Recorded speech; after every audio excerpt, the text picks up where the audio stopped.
Hey everybody, welcome back to the Lovely Freaks podcast. I'm your host Amanda. And I'm Hannah.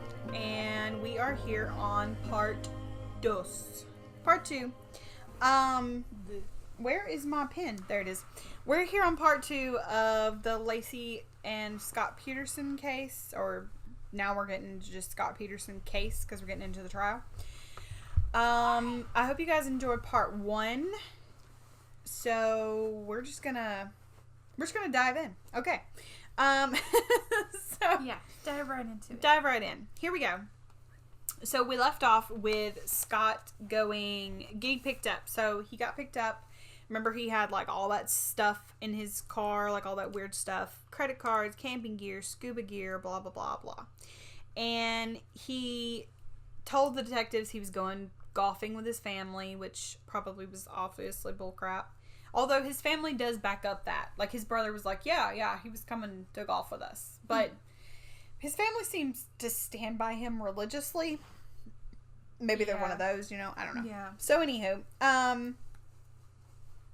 Scott was charged with 2 counts of murder because Laci was pregnant. So, it was 2 counts of murder. The judge wanted to seek the death penalty for Scott. Scott said in court, obviously, he kept saying that he was innocent, and he gets like one of the best lawyers that's out there. So he gets a lawyer named Mark Garagos. Yeah, that's right. Okay.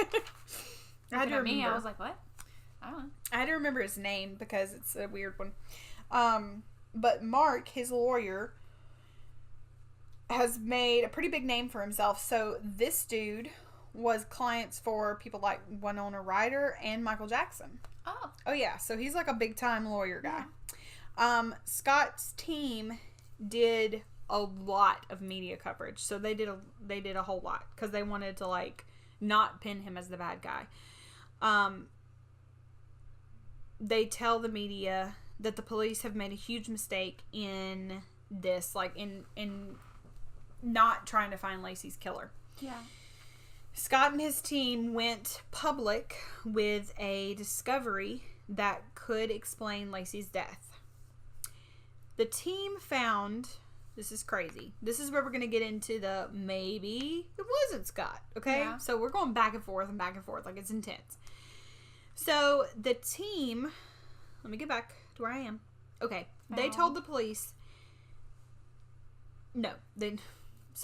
they found a report from the police that a satanic group the police was investigating abducted a girl in the neighborhood of Scott and Laci. Mm-hmm. Okay? Abducted a girl before Laci's disappearance, like a few weeks before Laci's disappearance or something like that. They raped her and they did some sort of satanic ritual on her. Then they told her that they let her go, but they told her that they were going to commit a murder on Christmas, which was... Wow, that's a lot of fucking evidence. Yeah. And the police just didn't do anything.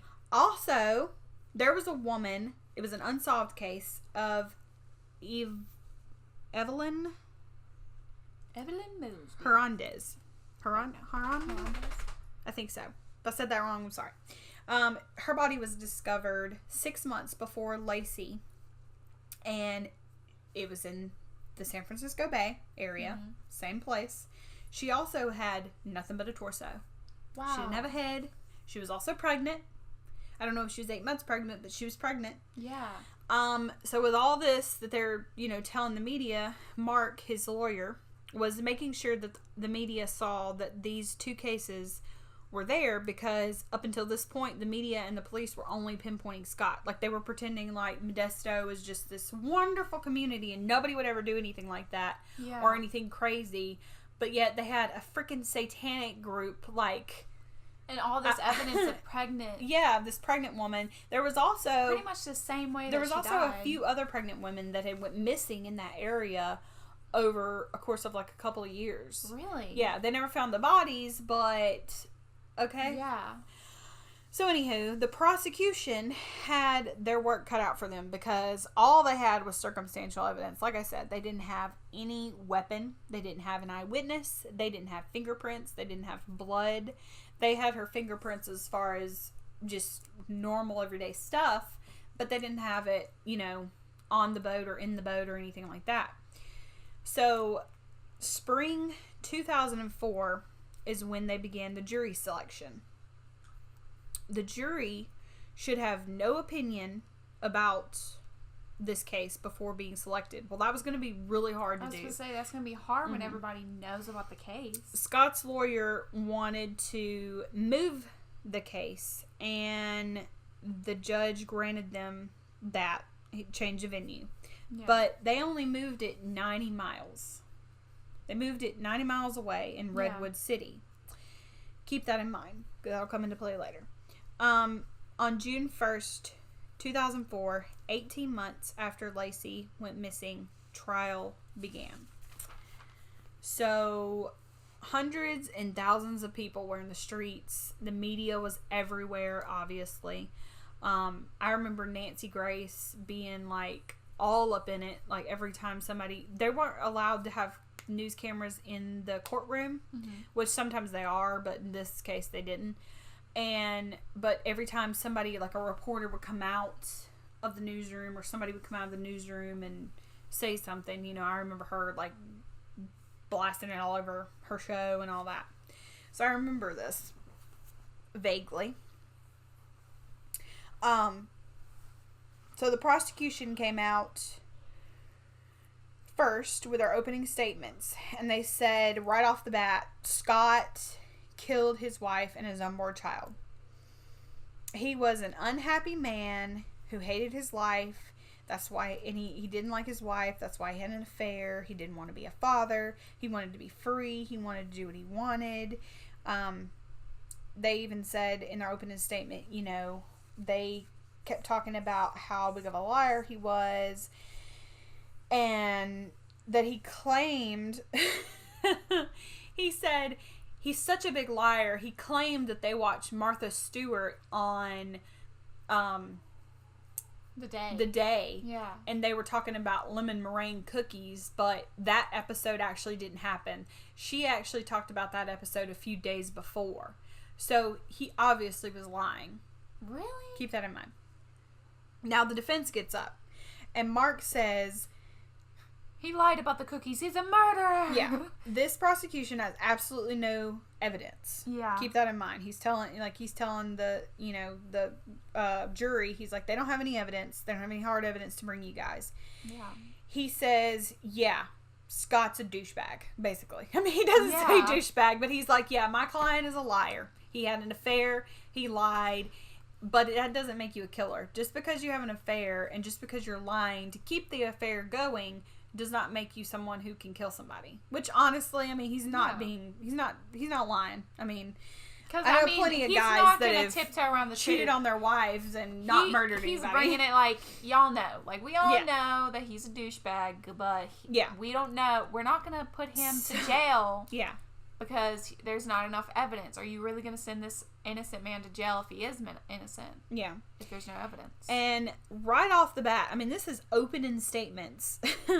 Mark says he had the tape of the Martha Stewart show. And he says, oh, by the way, my client wasn't lying. If the prosecution would have watched the entire tape, they would have seen the part where Martha Stewart is talking to her guest about lemon meringue cookies. And he pops the tape in and plays it. And sure enough, that just proved that the prosecution don't know what they're talking about. Yeah. They didn't watch the whole thing. So right off the bat, that is proven that possibly the police just had major tunnel vision when they were trying to pinpoint Scott. So, and that that to me was awful, because that just throws the prosecution's opening statement out the window. And also really, you're going to accuse a man of murder because of cookies? Yeah. Really? Because of cookies? What the hell? Exactly. Okay, so the trial starts. To challenge Scott's fishing alibi. No, his fishing alibi. His ability. His I was wondering. Ability. They need to know. He can't fish. He's Why lying you about even buy boats? Actually, I think they would do that. He can't even fish. He's lying about that too. The cookies, the fishing. He's a murderer. So, to challenge Scott's fishing alibi, they brought in Laci's stepdad, who was an avid fisherman. And the only reason they brought him in was to ask him, since you're such an avid fisherman, wouldn't Scott have told you, like, hey, I bought a boat. You want to go boating with me? And he was like, yeah, I feel like he would have. And we didn't know anything about a boat. Like, we didn't know anything about a boat at all. So the prosecution is like, see there? They didn't know that he had a boat. He bought this boat December 9th was when he bought the boat. And so that was like 2 weeks before she went missing. And he only bought it for like $1,400. He didn't spend a lot of money on it. It wasn't something. And I was just sitting there thinking, what does that have to do with the case? Yeah. Why didn't they go, hey, object? What does this have to do with this case? Detective Brocchini was the one that was telling them all this stuff. Like, you know, he bought cash. That's what it was. He spent cash on it. So trying to make it look like he never told Laci about this boat because he bought it with cash and, you know, he was trying to keep it under wraps and all this stuff. Oh. So Mark cross-examines Detective Brocchini, and he said he claimed Laci didn't know anything about Scott's boat, right? And his family didn't either. And he said, yeah. He said he asked Detective Brocchini, did you take out of your report Detective Brocchini, okay, lead detective on this case, took out of his report that the landlord told detectives that she saw Laci there a few days before she went missing. Really? Yeah. It seems like they're just trying to make him be guilty. Well, Detective Brocchini says in like a TV interview, I took it out because it was in another detective's report. But what? Why wouldn't you why would you take it out, though? You went out of your way to take it out of your report. You're the lead detective. If you saw that, why wouldn't you go up there and say, hey, was Laci there? Yeah, you know, exactly. Interview with somebody. He just decides to take it out completely. Obviously, he doesn't care about his job or cares about if this guy's guilty or not. Mm-hmm. Or finding Laci's murder. Yeah. I mean, it's pretty crazy. Scott's team was making, like, amazing progress at this time. Okay? So, I mean, they're, like, nailing back and forth, like, all this different stuff. Yeah. That is until Amber Fry gets up there. Obviously. And that's the thing about this case. Like, sometimes I'm like, no, he did it. He killed his wife. But then I'm like, no, he didn't. I don't know. Like, it drives me insane. So, Amber Fry gets up there, and the prosecution, of course, brings forth, like, you know, their smoking gun is Amber Fry. Yeah. And she tells the jury everything. They even listen to phone conversations, which really sucks for Scott. But, you know, I mean, if you're going to be a cheating douchebag, you deserve it. Maybe not to go the death penalty if you didn't kill your wife, but, you know, whatever. Yeah. You still deserve something for being a douchebag. They showed pictures and all this different evidence, and, of course, Amber's just sitting there saying all this stuff. Then they release a conversation. Scott finally told Amber, like, back when they were recording, and he didn't know he was getting recorded. Yeah. So he told Amber the truth about Laci. He says that he actually has been looking for his pregnant wife, Laci. He was like, you haven't seen it on the news or nothing like that? And she was like, no, you know, she was lying. Yeah. And he said, yeah, she's been missing since Christmas. And Amber was like, why did you tell me that she had died 2 weeks before she went missing? No, he didn't. Well, he confessed to her about like he was that he really, that he really was married. Yeah, he finally told her. And so he was like, why? She was like, why did you tell me that you had a wife 2 weeks before she went missing that that you don't have anymore? Like, Yeah. are you psychic or something like that? Like, how did you know she was going to go missing? And all he said was that he said he couldn't tell her anything. He said, I can't tell you anything right now. Oh, that's weird. That was all he said.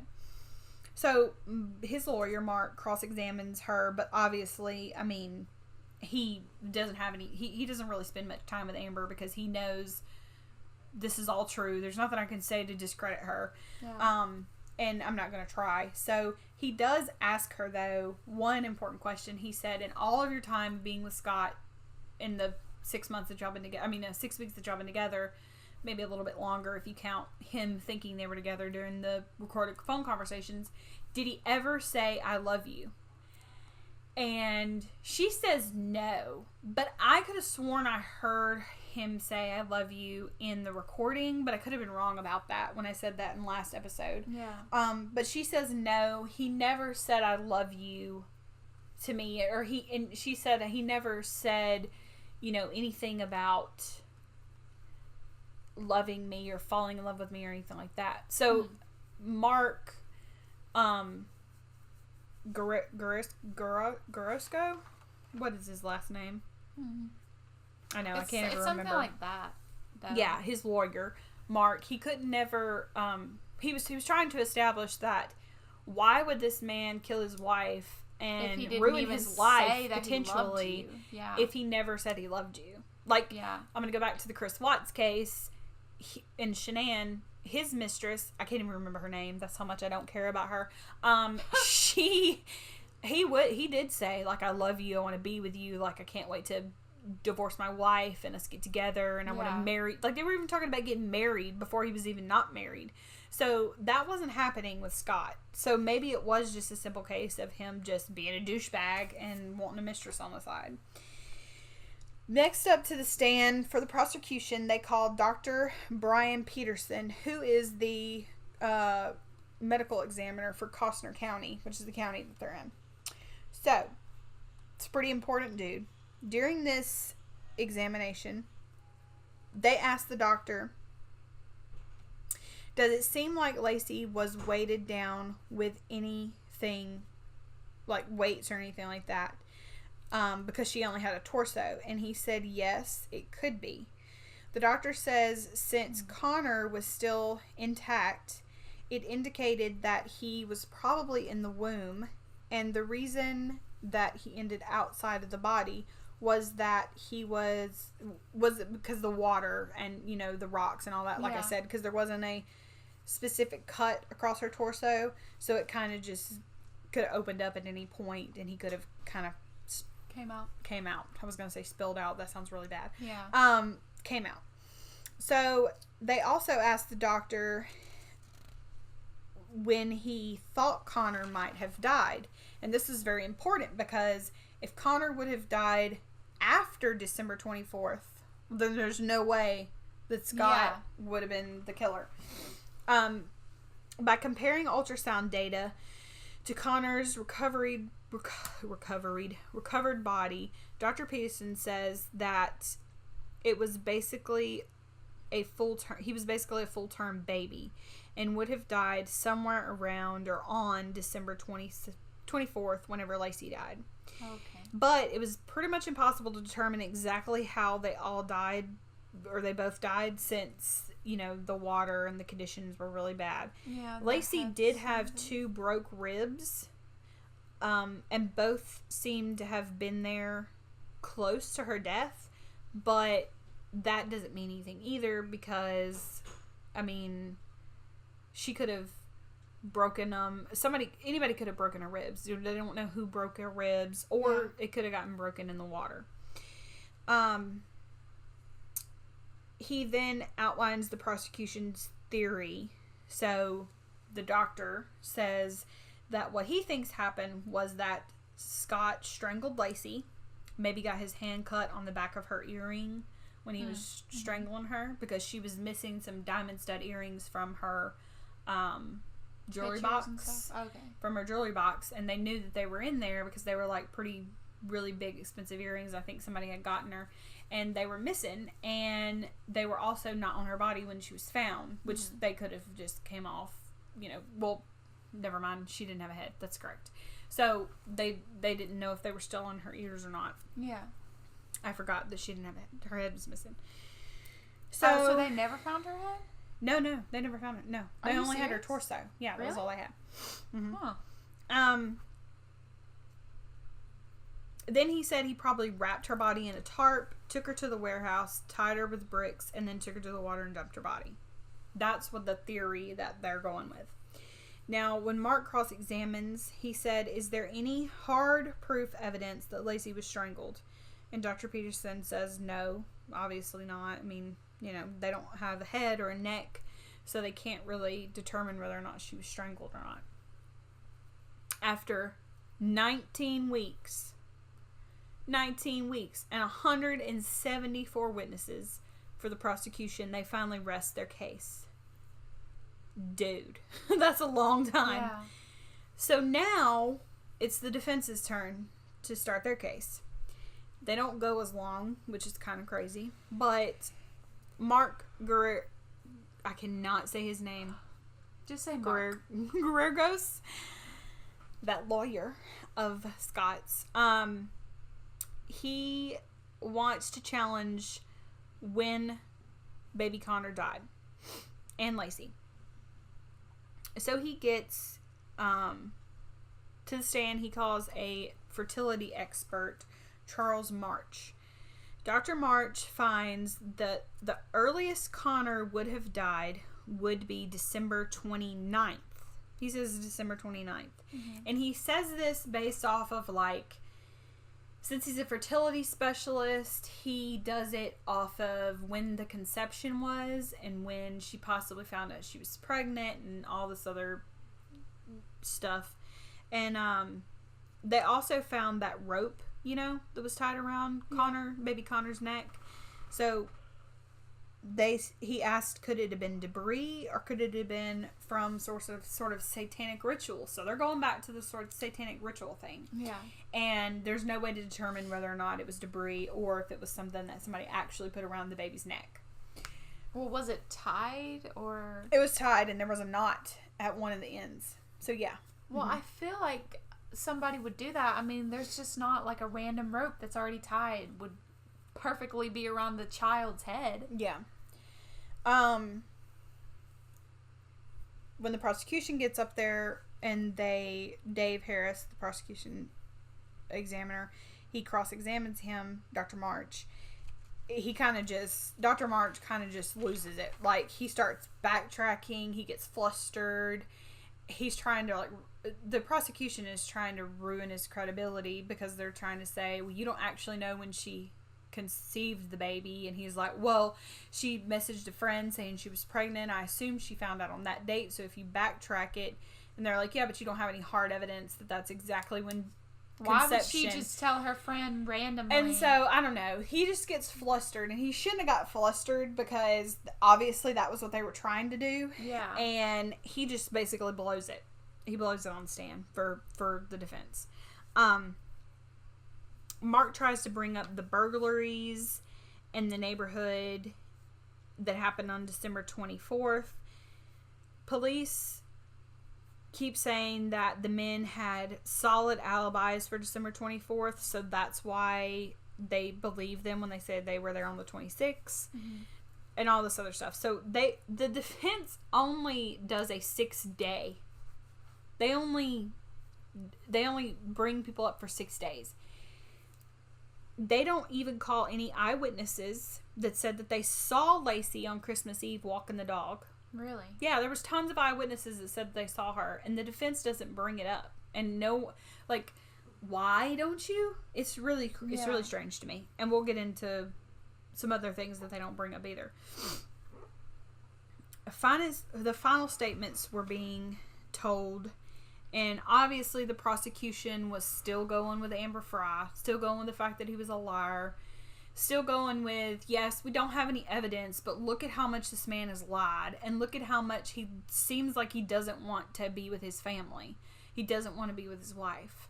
Yeah. Which in my mind, I'm kind of sitting there thinking, true, but he doesn't love anybody. He said he hasn't loved the other girl. Yeah. If he wasn't going to use her... He would break up with her. Yeah.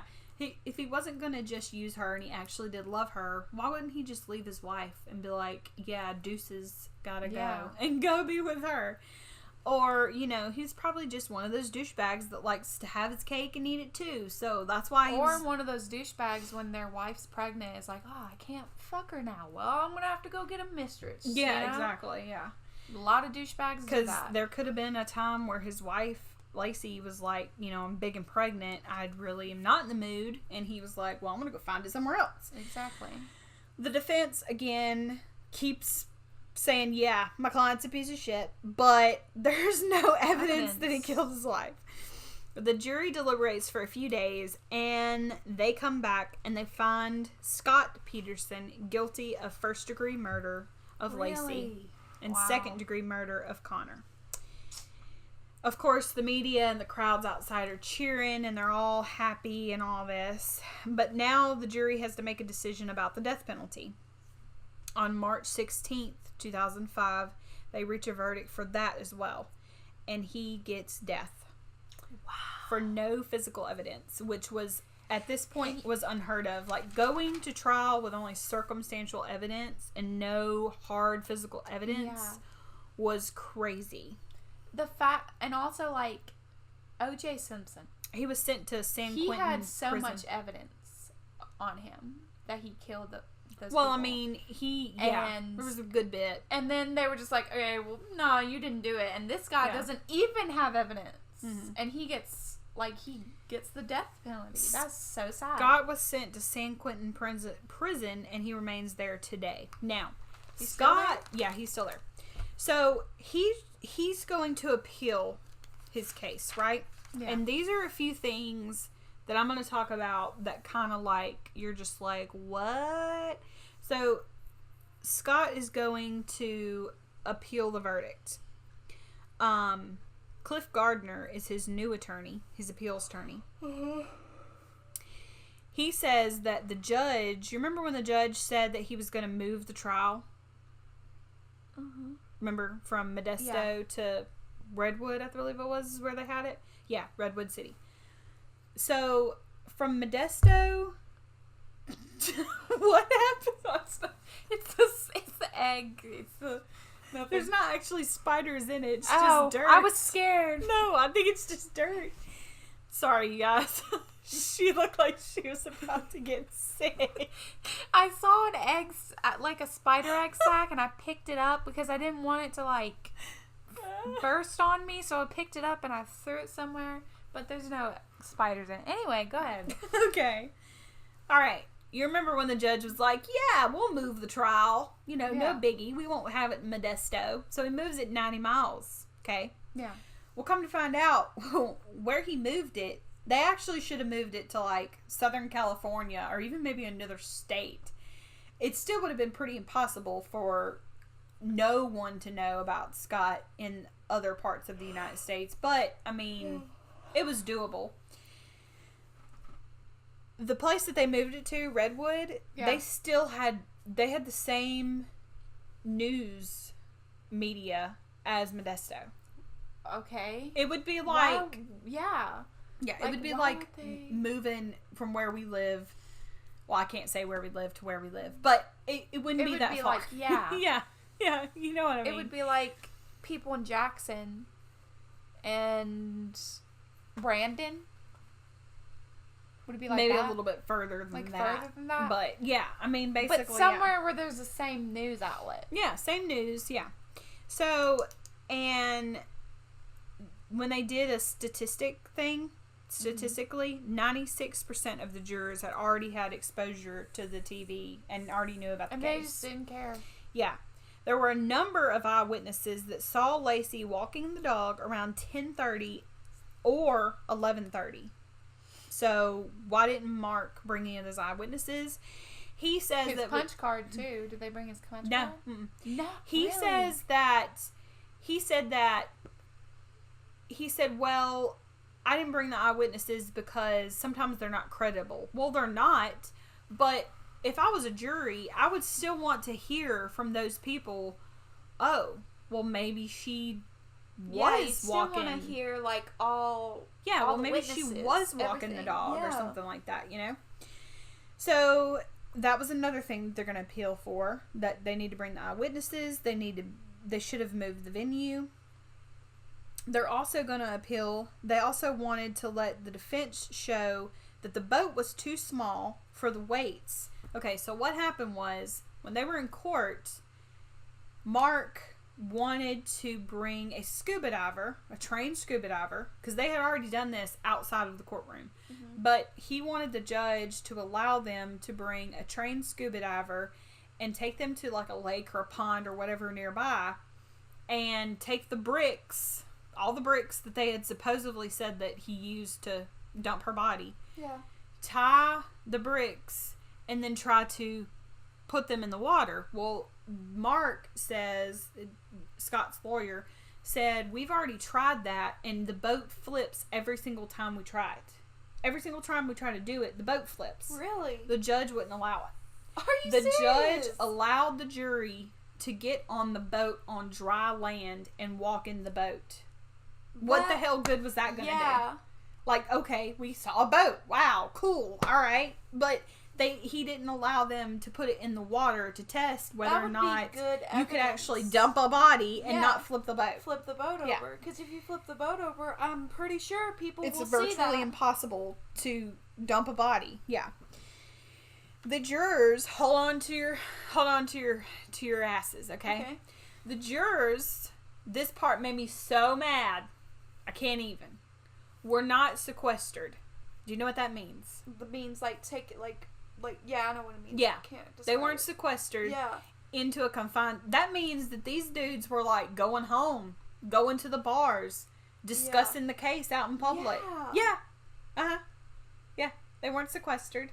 That is just because they could be like gathering and being like, "What do y'all guys think? I think Yeah. he's guilty." Yeah. What do you think? Yeah. Like we're back in And the then- old timey days where they're Yeah. just like sitting around thinking about, oh, well, should we? Yeah, I guess we should say he's guilty. You know? I'm just like, what? Or talking to other people and be like, "Y'all, what do y'all think? Should we say he's guilty?" Yeah. So another thing is there was a lieutenant guard at a prison. And in this prison, in every prison pretty much, if you're not talking to your lawyer, they record your conversations, correct? Yeah. So Adam Tinbring is talking to his brother Sean. Sean is in prison, and Adam is not in prison. But he said he spoke to Steve Todd. Now, Steve Todd is one of the burglar guys that burglared the house across the street. Mm-hmm. Adam said that Steve told him... Hold on, let me get back to where I was. Steve told him Laci Peterson saw us burglarize the house and confronted us. The brother inside said, oh, what are we going to do about this Laci girl? And then the brother outside quickly said, don't say that. We're being recorded. The police had the tape And because the didn't do anything lieutenant security guard sent it to the police and were like, what is this? Well, magically now, so many years later, the tape is gone. And they never but they still have his written statement. So that's one good thing. Yeah. They also tried to get, for the appeal trial, they tried to get the lieutenant guy, I can't think of his name right now, but they tried to get him to like be a witness, but he said he wouldn't talk. He said he wouldn't talk. It just seems like they're trying to make him guilty. It's just really irritating. It does. One of the things that people say, though, is like, well, why would a burglar, somebody that usually burglarizes a house is not going to kidnap a person. And then if they do, her family was offering a $500,000 reward. So surely they would have ratted out, one of them would have ratted out the other, and they would have got that $5,000. Not if they killed her right then. That's what I was thinking. I was like, well, what if they killed her right then? Like, what if it was an accident? They shoved her in the car or in the van, and she hit her head on something, and then she died. And they were like, oh, they shit, just killed you know? her because maybe they were psychopaths. You never know. Yeah, you never know. So, as of November 6, 2020, the appeal case has been postponed to January 21st.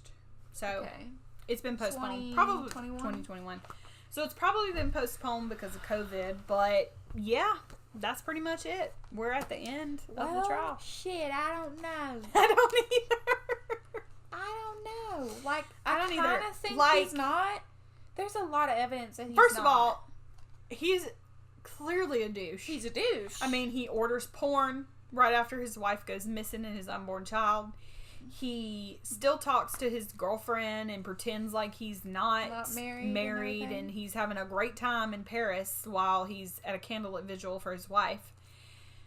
And what did he gain from that? Like, that's what I don't understand. I guess maybe he thought two things. If my wife comes back, I'm still going to be having an affair. So, yay that she's back. I'm glad, but I'm still going to have this affair. Or if my wife actually comes up dead, and then I'll just go to Amber.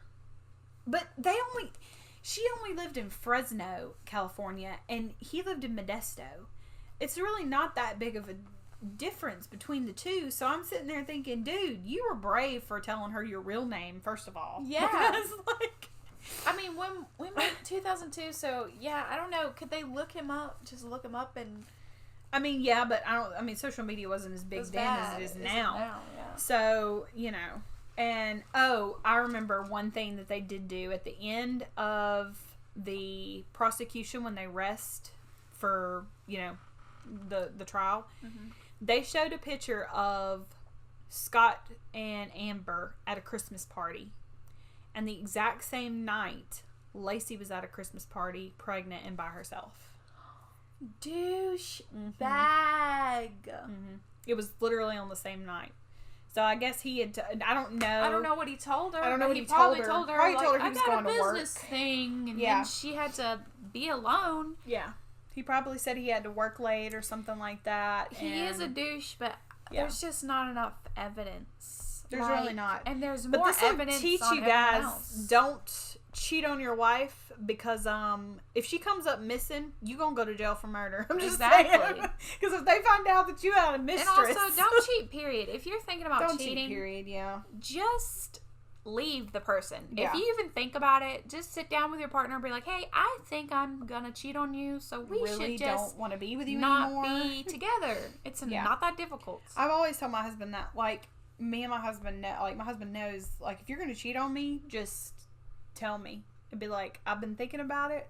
It's gonna happen, and I just wanted you to know. And I'll be like, all right, well, this is over. Yeah. Am I gonna be pissed off? Yeah, but I would be I'm not gonna hold on to you and be like, baby, we can work this out. Exactly. No. Yeah, I would rather you tell me, and vice versa. Like, he would rather he's always been like, you need to tell me, like, Yeah. Because it's just the thought, like that, like the picture, and that's probably what got people. That's probably what got people to convict him, because they saw the picture of this poor, broken, like, woman who was pregnant, and she didn't even know that this asshole was going around behind her back, And another thing was the fact that he told Amber, she knows and she's okay with it. No, she said he said it to the news people, right? Yeah, but he also told Amber. He told Amber? Yeah. Because she asked at the end of that conversation where he was talking about Laci, she was like, did Laci even know about me? And he said, yeah, I told her. And she said, so you told your pregnant wife about your mistress, or not, she didn't say mistress, about your affair. And what did she say? It was fine. She was fine with it. And he said, yeah. And she was like, okay. No. Sure. Not if she had somebody on the side.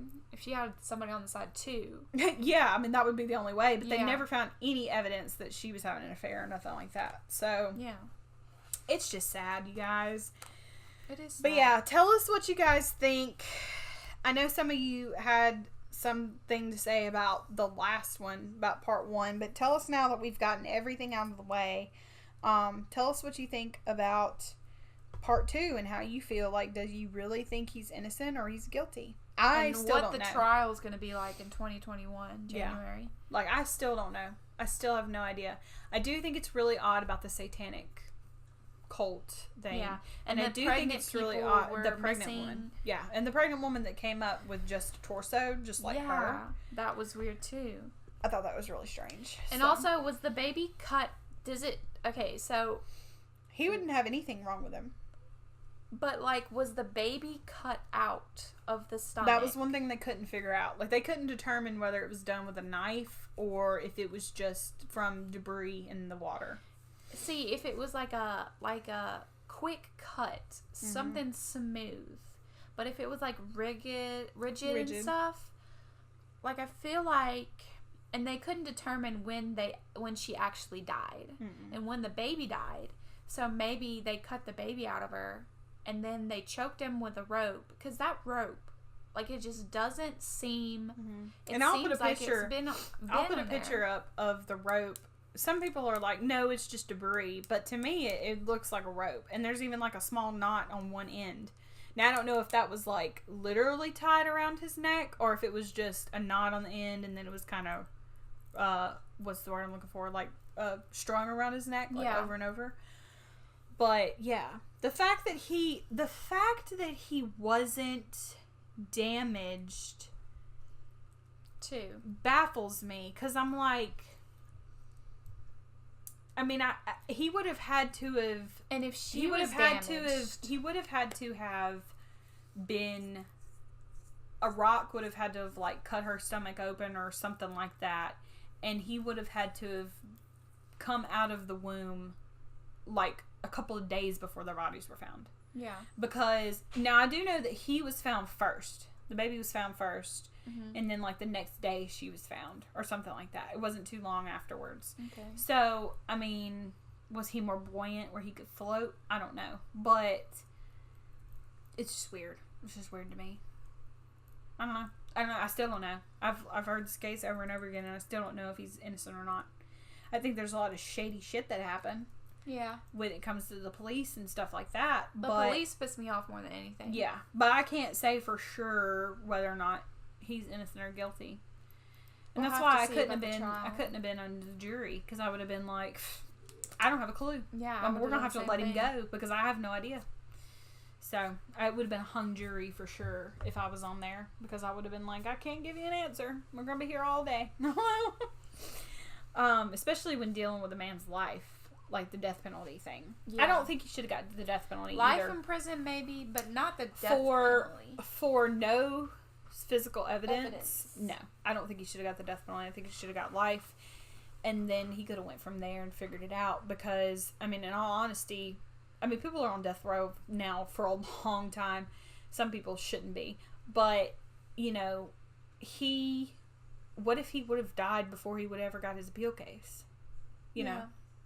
And with COVID going on, what if they're like, all right, let's start killing them off because we got to get them out of here, you know, or something like that. We don't have enough money. Like, the economy's going down. Yeah, like that, you know, that would have been even worse. And he would have never been able to get his appeal, because usually death penalty cases, they appeal like 5, 6, 7 times before they finally, you know, decide to actually do the injection. Which I really don't believe in the death penalty, because like, I would want them to suffer. If they really killed someone, I'd want them to suffer in a cage for the rest of their life. Especially like these child murderers and stuff like that. Yeah. Like, I don't think they need the death penalty. I think they need to go to prison and be, you know, a few times by some inmates, beat up, bruised, sodomized, you know, all that good stuff. Exactly. Have the mom and the dad of these children that just go in there and like just, you know, slice a few pieces off every now and again. I'm gonna take a finger today. Yeah, I think the mom and dad should beat him up a couple of times every month. Every month. But anyways, I don't really like the death penalty. I think it should be, because I feel like, can we have the torture penalty? Let's get that. If it's something to do with that. If it's child murder. Yeah. Or anything where it's like the toy box killer. Yeah. Oh, yeah, definitely. Let's just string him up. Thanks. Like, and kill him real slow. Yeah. Which, y'all, I know we've talked about the toy box killer a bunch, and we'll talk about him one day, but that one is, whew. Intense. That one's a doozy. Is that the most intense one you've ever... Not for me. Mm-mm. There's one story that I kind of want us to talk about. You're talking about the one in Japan? Yep. Yeah. I want to talk about that so bad because it's so intense. I might start crying if we talk about it again. We'll talk about that one. I want to talk about the Moors murders. They're from London, England. Mm-hmm. Or not London. They're somewhere in England. They're intense, and they have to do with the child. It's a child murder case. And those are always really hard for me, though. But, we're going to talk about it one day. So anyways, but that was it. That was the end of Scott and Laci, and we're getting off track. If you guys have any questions, though, or you want us to talk about something else on the next one, let us know. This one will be up Wednesday. What is today? Week. What's today's date? This is December 8th. Let me see a calendar. And this will probably be up on... This will be up on December 16th. Now, we might have one more episode for you guys next week, but the week of Christmas we're probably going to take off. We may try to put one episode in there on that Wednesday, but just going to go ahead and let you guys know that we will be taking off on Christmas, obviously. Yeah. I don't know. We might try to put an episode on Christmas. We'll try to record it before, but... maybe like a Christmas story or something. Ooh, Krampus. We could talk about Krampus. All right.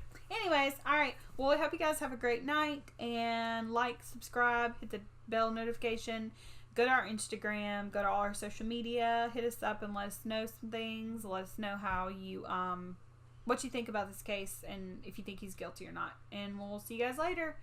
Bye.